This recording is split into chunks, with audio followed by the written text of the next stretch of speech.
और ये drag along tag along क्या होता है? तो ये सब गणेश सिचुएशंस होते हैं जब a company is being sold. It's usually not in a good situation. So let me explain drag. Right, what is a drag?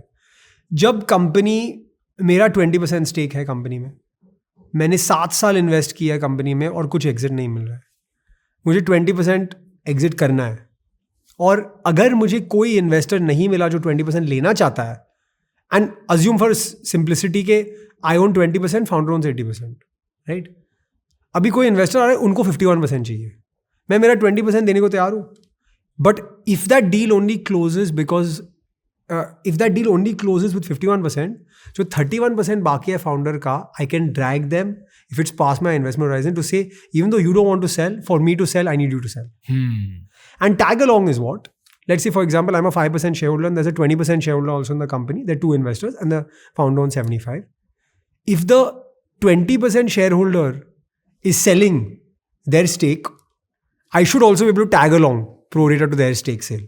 So not only that 20% shareholder gets the exit, even I get a proportionate exit.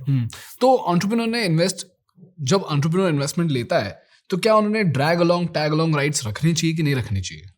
I think eventually investor will need it to be there, right? तो I think मेरा advice ये है, without getting to specifics, because her SHA के बहुत clauses हैं, and we can do a separate podcast only on the clause of an SHA. But investor हमेशा आपको बोलेंगे, and I'm saying this because I've been a founder before, कि ये तो formality है, just ये तो worst situation का है, don't think about it, etc. all of that. Spend that extra 2 days and that extra 2 lakh, 5 lakh rupees on a good lawyer, because जब आपने sign किया है तो आप कुछ भी नहीं change कर सकते. And when a bad day comes, only that document can protect you.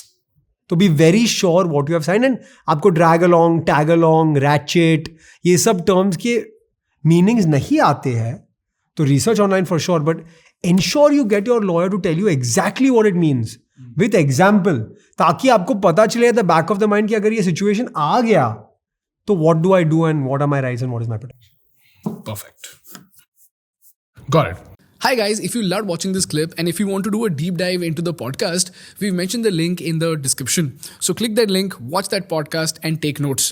Thank you for watching and subscribe for more clips.